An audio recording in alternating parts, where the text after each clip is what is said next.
Bonjour à tous mes chers amis footballistiques, qu'est-ce que vous dites aujourd'hui? Bienvenue sur la chaîne de Del Piazza où ce soir on va débriefer le gros choc de cette deuxième journée de la Ligue des Champions qui opposait Arsenal, les Gunners, au Paris Saint-Germain. Match qui s'est soldé donc par une victoire d'Arsenal 2-0. Une très très solide performance des Gunners, très très impressionnant.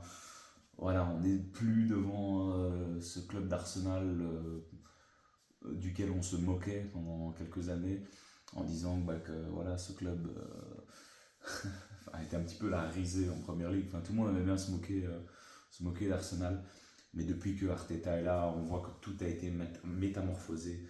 Et encore le mercato qui a été fait cet été, c'est très très impressionnant. Il y a un gros noyau du côté d'Arsenal.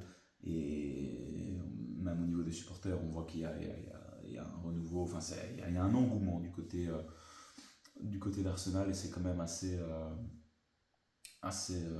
génial à suivre. Et on voit qu'il maintenant, tactiquement, c'est très très fort, très rodé. Physiquement, c'est une équipe qui en impose. Aujourd'hui, pour Paris, on rentrera dans le côté parisien après, mais ça a été très très compliqué de s'imposer face à cette équipe d'Arsenal. Le milieu de terrain est monstrueux devant, ça fait mal.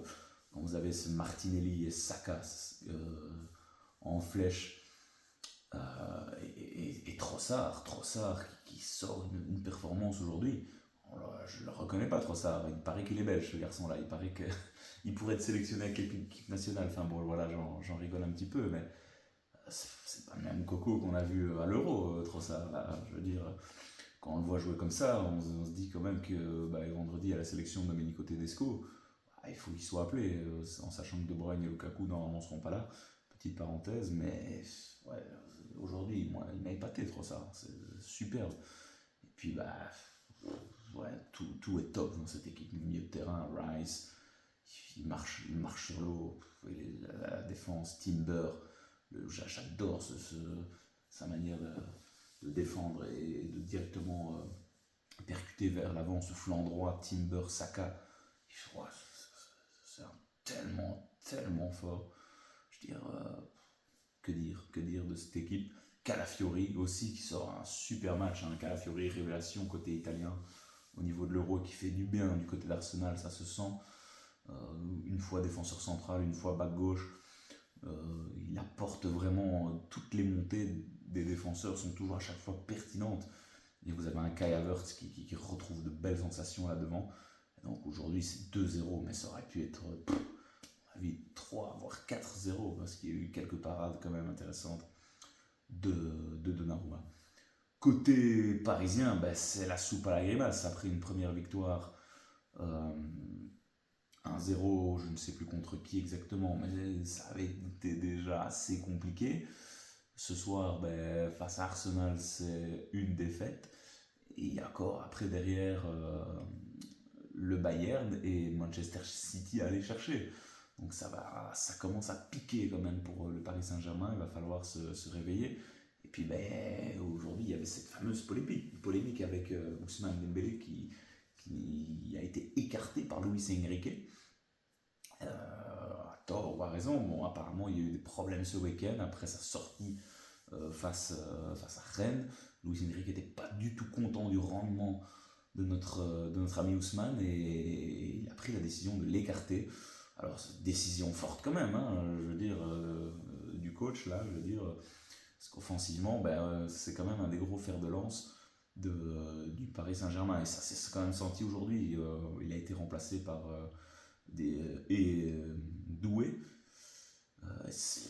Désiré Doué, ça a été vraiment compliqué pour lui aujourd'hui de s'imposer. Il a 19 ans, le garçon, on l'envoyait un peu au casse-pipe.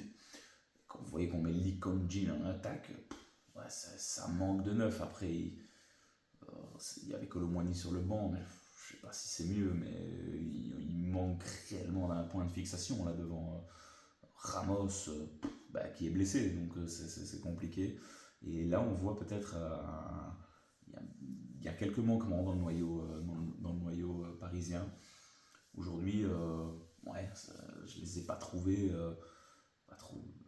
ils n'avaient pas cet esprit de révolte, je les ai même trouvés peureux. On n'a pas essayé de prendre beaucoup de risques. On lançait des longs ballons vers Barcola en essayant qu'il essaie de se démerder un petit peu là-bas tout seul. Mais ouais, c'était pas très très intéressant à voir, hein, cette équipe du Paris Saint-Germain. Après, ben, ouais, une équipe qui manque, ça manque quand même de points, encore une fois, de fixation. Asensio non plus, qui n'était pas là. Et ça s'est ressenti aujourd'hui. Le jeu basculait quand même assez souvent vers Barcola. Mais bon, il a été très très bien tenu par Timber aujourd'hui. Ça a été très très compliqué pour la sensation parisienne de s'exprimer. Et puis au milieu de terrain aussi, Zahir Emery, très difficile. Les deux backs parisiens se sont fait bouffer. Ouais, Hakimi, Mendes, enfin, surtout Mendes, hein, je veux dire. En même temps, quand vous détenir Saka s'en est donné à cœur joie. Quand vous voyez le premier but, c'est Trossard qui se balade littéralement dans cette défense parisienne et qui vient offrir un caviar à Kai Havertz. Donc ouais, superbe. Et sur le deuxième but, c'était quasiment annoncé. On sait que Paris est très très faible sur coup de pied arrêté. Et bien du contraire, Arsenal, c'est clairement leur point fort. Et franc de Saka pour, je crois que c'est Thomas Partey, ouais, très très fort aussi, hein, très grosse perte de Thomas Partey. J'aime beaucoup ce joueur, il fait beaucoup de bien. Son association avec Rice est vraiment pertinente.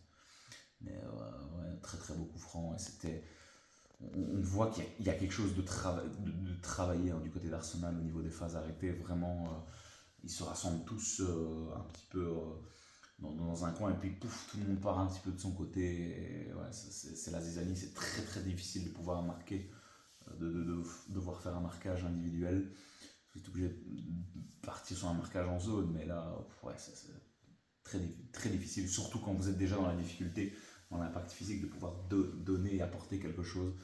Donc, ouais, Paris, inquiétant, vraiment très très inquiétant pour les amis parisiens. Je ne sais pas ce que vous avez pensé, vous, de ce match-là, mais avec un Donnarumma qui aura quand même un petit peu sauvé la mise, mais l'addition aurait pu être beaucoup plus salée aujourd'hui. Donc bon, voilà, déplacement très très compliqué du Paris Saint-Germain du côté de l'Emirates Stadium. Donc par contre Arsenal, ben voilà, qui se relance après, je pense que c'était face à l'Atalanta, ils avaient fait match nul.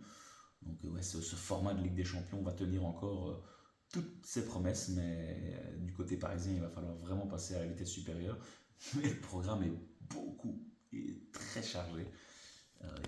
Ça va être très très difficile cette année pour les amis parisiens. Il va falloir se mettre en mode Ligue des Champions. Dites-moi vous, les amis, ce que vous avez pensé de ce match. Avez-vous été impressionné par le niveau d'Arsenal? Oui, dernière petite chose, pardon, je voulais le dire, c'est le gardien d'Arsenal. Mais quelle assurance il dégage, et balle au pied, il est vraiment très très fort. Jeu court, jeu long, on l'a vu en début de match, ce long ballon qui arrive quasiment sur Kai Havertz.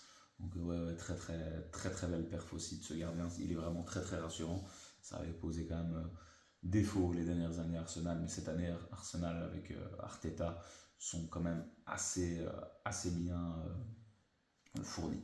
Donc ce sera une équipe qui sera clairement à suivre dans cette compétition. Donc dites-moi, vous, ce que vous avez pensé de ce match, les points forts, les points faibles.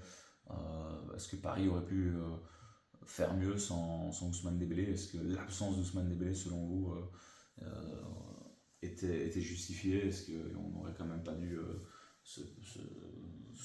le mettre sur le banc, mais peut-être l'utiliser un petit peu, ce genre de profil qui peut être bien sûr très bénéfique, mais voilà, c'est regrettable pour le Paris. Donc n'hésitez pas, on débat de tout ça en commentaire, et on se retrouve demain pour la suite de cette Ligue des Champions qui tient désormais toutes ses promesses. Ciao ciao, bonne nuit les amis.